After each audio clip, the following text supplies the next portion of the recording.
Hi, I'm Ricky Reynolds, and welcome to Locker Room Talk, sports talk for the athlete. And today, we're going to be just sitting here wrapping former pro athletes with collegiate athletes during these segments. And today, we have a special guy coming over from North Carolina State University. His name is Shyheim Battle.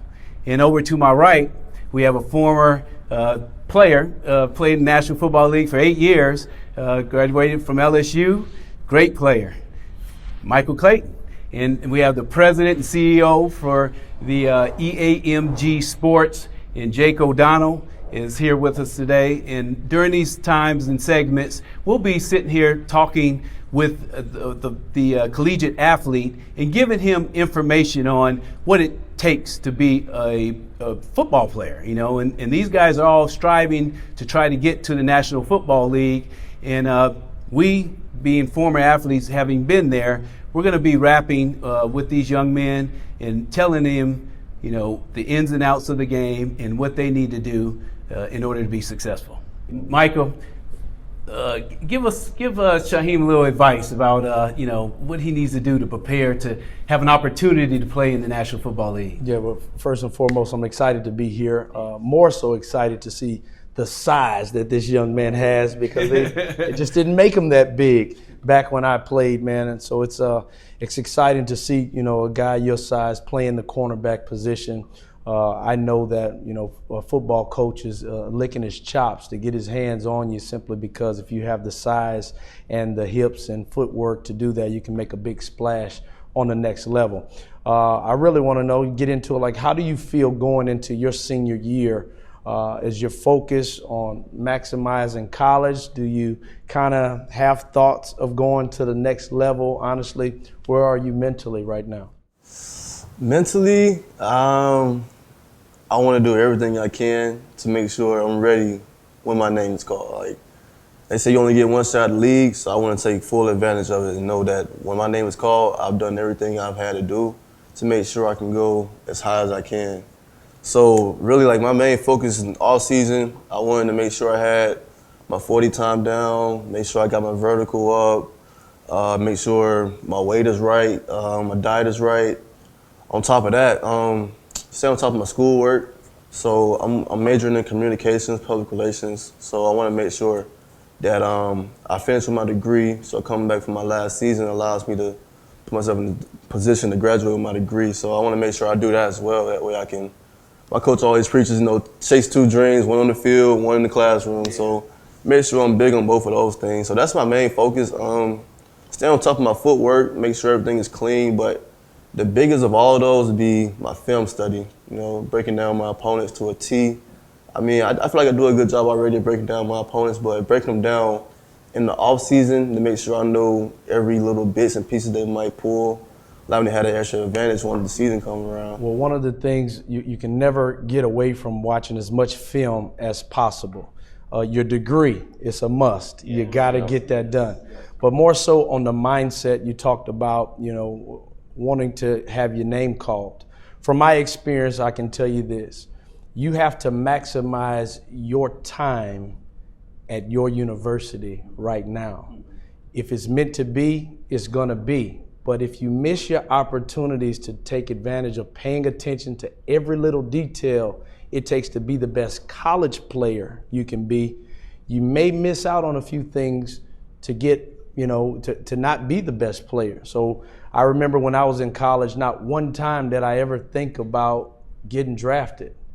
I enjoyed my time. I was coming back from my senior year. Coach Saban brings me up after the national championship game, and then all of a sudden he tells me, you're going to be a first-round draft pick. Today's your last game. And it's like, man.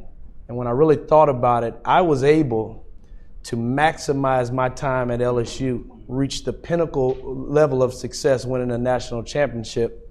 And I think that that benefited me because I started on special teams. I played defense. I did everything that I could be to make my team the best team that we can be. I even caught for the kicker. You know, I did everything that I could be. So when you have the mindset of focusing on your time with your college right now, making sure that the men next to you are being led by a great leader that's in you, those are the things that's going to take you to the next level and sustain you. Many guys get there, but that number is only 3.5 years. Yeah. You want to get as much that you can in college to prolong your NFL career. And when that time comes, if you've done everything right in college, it's inevitable. It's going to come anyway. I would tell you, stay focused on being the best college player that you can be. Let the NFL draft take care of itself. Yeah, and we both have played, many years in the National Football League, and we were able to do that by our work ethic, and the work ethic, I think, is a huge key in being able to sustain your life in the National Football League. You know what I mean? And he talked about the little things, and that's where it's at. You got to work on those little things. And one important aspect is what you do away from the team, away from the field. Are you working on those little things by yourself? Are you going out to the field on your own and, working on your back pedal, working on your hip turns, working on, your brakes and getting out of your cuts and things like that? So it's those little things and that work ethic combined in those efforts is what helps propel you to that next level.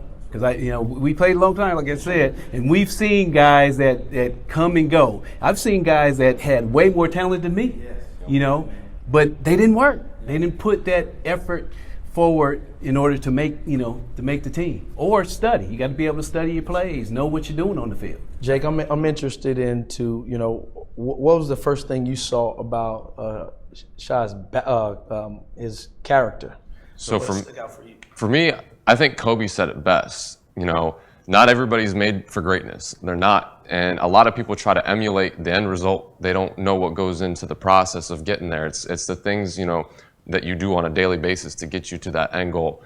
And what stuck out to me the most was I was watching a video of, their hype video before the game early in the season this year.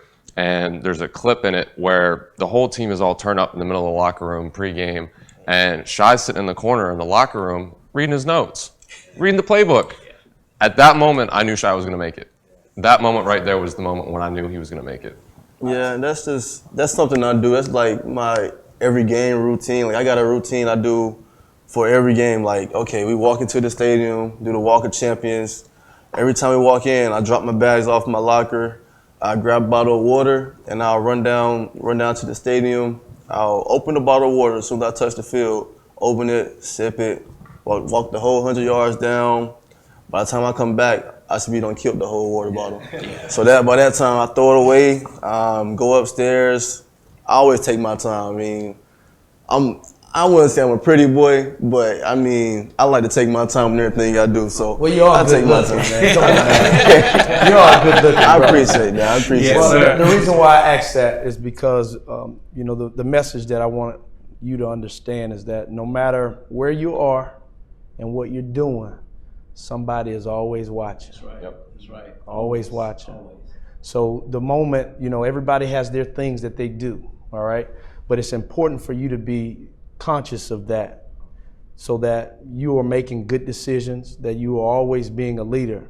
My dad used to tell me, even if you go hard on the playground, go hard, because you never know who's watching. Right. And those things are important because sometimes guys will wear the NFL tag and they become bigger than everybody else.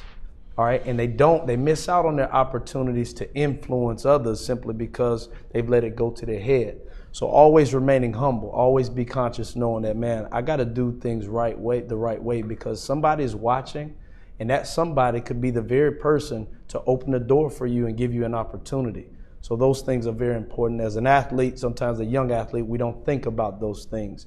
As a veteran, I know that those things are very, very important. Yeah, and so character matters, very important, and you have to look after your character because nobody else is going to do it as well as you are, So it's very important that you surround yourself with the right people, the people that are going to lift you up, that are going to be positive, mental attitude. You don't want people dragging you down, be around good people, people that have the same work ethic, that's going to take your game to a higher level. And that's what this thing is all about, Mike, have you had any bad experiences? What were some of the bad experiences out there that he needs to watch out for? Well, Looking back at it now, there are no bad experiences if you have the right mindset, because everything happens for a reason, and you have to control what you can control, so you can learn from the worst experiences. So I say there are no bad experiences if you have the right mindset. One of the toughest things that I had to deal with is that there was once upon a time, being a first-round draft pick, being the talk of the town, having fifth best rookie performance in NFL history, there came a time in my career where I was demoted, where I wasn't that star athlete at LSU anymore. I wasn't that first-round draft pick. And I had to, in my mind, I've always been that since Pop Warner, and then make it to the highest level, getting paid and being demoted.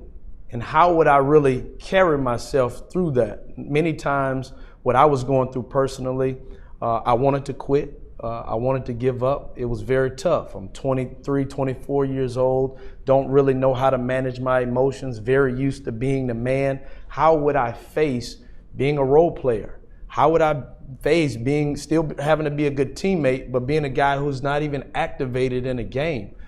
So I had to learn how to be a complete player. And I'm thankful for those moments that I went through. In college, when you get to the pros, 9 times out of 10, you're not going to be a starter in the National Football League your first year. You might not even be, activated. If you're drafted high, yes, you'll be on the roster, but you have to find a way how to be productive and how to be a productive teammate, because what you do, like I said, everybody's watching. I was a person who was gifted a second contract because they saw how I carried myself during the chaos, being demoted. How would he's a character guy. We want him on our team. Let's give him 5 years, $25 million without the numbers. It's important to know that when times get tough, you rely on your mindset, mental toughness to pull you out so that you can be a leader in the experiences that you're experiencing. When you go through tough times, get demoted, get hurt, whatever happens, when you go through those things the right way, you're now blessed with a testimony to lift your teammate up who will probably go through that. And in those moments, it's not in the stat sheet, but those are the important factors of being the best in the world. Being a family, knowing how to lift your brother up during during the tough times, during the good times, wherever you're unwavered because you have the right mindset and you know how to persevere. So many, I don't look at any situation as bad situation because of my mindset. I know that I can even learn from the bad things that happen to me, turn them into a positive, and at the end of the day, those things, they bless you years and years down the line, man. The knowledge that I've learned when I was 23, 24 years old, I can give that away free of charge at 39 years old and give a young man like yourself or someone who's in high school the proper mentality how to go about life. Because depending on where you're from, who you hang out with, you may not have that mentality. Ricky spoke to, keeping good people around you. I want to ask you, what type of town you come from? What your friends looking like? Because that's one of the toughest things to do when you get to the National Football League is to let that go. You got to stand on your own 2 feet, be your own man. Because if you don't make it, nobody else is gonna make it. Yeah, I had to give you one experience myself. I have a friend that I grew up in California with. And I would go back and visit, and so I went back and visited him, and we were sitting down and talking, rapping a little bit. And so he was telling me what he was doing, and the guy pretty much was a drug dealer. He told me, man, I'm doing this, and the police have been following me and all this sort of stuff. That was the last time I saw him. I didn't go back. And he was a good friend. I grew up with him from, a little guy on up, and I couldn't be around it. I had my family's reputation and my name, is very important to me. So I had to walk away. So those are sort of things you gotta, Yeah, I had to face a lot of that too growing up. I'm from small town, country city area, Rocky Mount, North Carolina. I'm big on my city. I love my city with a passion. Like, I wear 25 for my city. Like, it's the 252 area code, so everybody know, hey, that's big 25 right there. What that mean? Oh, he from Rocky Mount. He run the city. That's what it feels like to me. Like, I'm the one, like, the superhero of my town from what I do now. But being from there, it's like very high murder rate. We're known for like top 3 murders in small cities. Like it's real bad. And like growing up, it's like, oh yeah, man, yeah, people die every day. Just growing up, that's how you look at it, being in a society. But as I grown out of it, I look back like, nah, that's not good. People keep dying in our city. Like that's not cool. Like why people keep dying? Like we got to change the narrative. So growing up, like yeah, like I had guys that was in gangs. I had guys that was affiliated with gangs, guys that sold drugs, guys that was locked up. One of my best friends, well, as a kid, he when I grew up with him, like yeah, I was in middle school. When I was in elementary school, he used to cause trouble. He was like the school bully, and I just out of the courage of my heart stepped up for a kid one day, and the bully he said, man, we're gonna be best friends. I like what you just did. I just stepped up for another kid. He was bullying, and now we're best friends. So what really happened is he made me a bad kid. So I done became a bad kid. I'm bad all elementary up to 6th grade. Then we separate schools. I realized I want to play sports. I'm like, I've been playing sports my whole life. I've always been good, but in the classroom I was always a bad kid. So I'm like, I want to play sports. And coach told me, like, you play sports, you can't get in trouble. So I'm like, I'm in ISS every day in 6th grade, in school suspension every day, all day. So I'm like, this got to change if I want to play sports. So I'm like, all right, that's just a small step. This is just middle school. So I'm like, okay, get my grades right, stay out of trouble. So I fixed that. That was no problem. Going to high school is where I started facing more challenges. I'm still one of the best guys on the team. I'm JV, freshman, quarterback. I don't even play cornerback. I just play quarterback. Popularity, you know, oh, he's a quarterback. He's a freshman. He's real good. They winning games. We got a good team. So I'm feeling myself. Girls feeling me. You know, you feel like you're the man now. Like I arrived already. That's how I feel. I did all the fun stuff, going to parties with friends, being on all the scenes. Everybody wanted to hang with me. You know how that part goes. Oh, yeah. So yeah, I mean, I had friends that gang affiliated, they wanted to hang with me. They would never let me get involved in any of the stuff that they do, but if we was going out, they would let me be with them, you know what I'm saying? But like, if it was some trouble about to go on, they would say like, all right, Shy, you need to get up out of here. You need to just go and get home safe. We gonna stay here, chill, you know, handle they business. I'm like, all right, I'm gone. You ain't gotta worry about that, cause they seen what I wanted to do. They see how good of an athlete I was, and they didn't want to mess that up for me. So it was like some guys was looking out for my best interest, and I didn't see it at the time, but now looking back, I'm like, those guys might have really known what was best for me because they couldn't do it, but they knew I had the potential to do it because like, I didn't grow up in the hood. Most of my friends were from the hood though, so we had like, it's like a Nashcombe side and it had an Edgecombe side. So it's like split ways across the bridge, across the railroad tracks. I was born in the hood, but my dad made a smart decision moving me out, allowed me for better opportunities. He didn't want me to grow up in that kind of environment, and then I get hooked onto it, you know what I'm saying? So that was a blessing my dad gave to me. My dad worked a lot. He worked overtime all the time, trying to make ends meet. Just because, you know, the area we live in, the stuff we wanted, he had to provide for us, and my mom didn't work a lot, so he had to provide for all of us. So I know that was hard on him. So you know more than anything that you're not a product of your circumstance. You're a product of your choices. Right. And you know, it's good that you experience these things at a young age, because I've lived my life. I have the identical story to you. Was taken care of by the dope boys on the block. They wouldn't let me get in trouble because they saw potential in me. And you know, when I was young, I appreciated that. But it's another level to that. You know, when you are destined for greatness and destined for big things, the world has a way of taking care of you.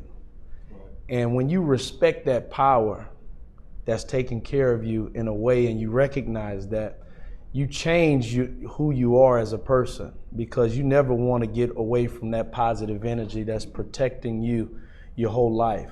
So it's good to understand, man, it wasn't just the dope boys on the block taking care of you. I really believe that, you got a calling to make a big difference, to make a big impact, because I had the same story and I walked in those shoes. So I know when I hear somebody say those things, man, you just might be destined for greatness. So pay attention to that. Don't ever put yourself in a situation where you can mess that up, where it's already written, where you're going to do great things and then you make a bad decision to hang out. You had those experiences at a young age. Fortunate enough for you, you didn't get in trouble. You were able to come out of it and mature yourself.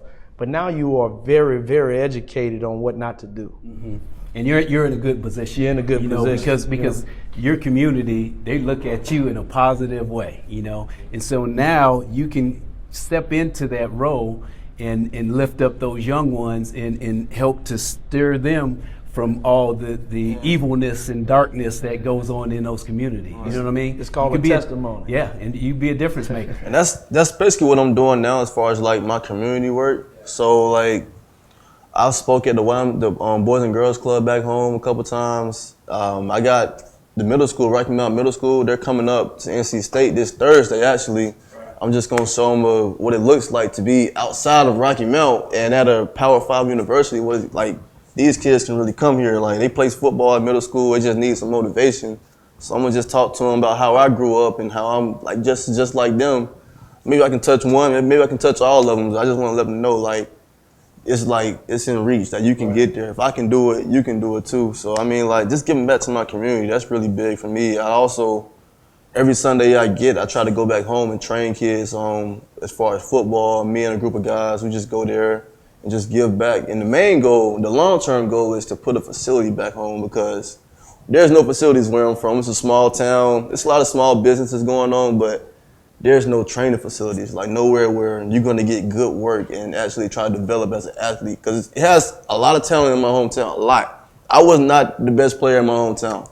I always say that, but I was the one that had I was most mentally focused and physically in the right set of mind to get where I am today, and that's all God. Jay, you've watched him and studied him in your mind based upon what you've been able to come up with. Where do you see his future, on the next level, his opportunities? How good can he be?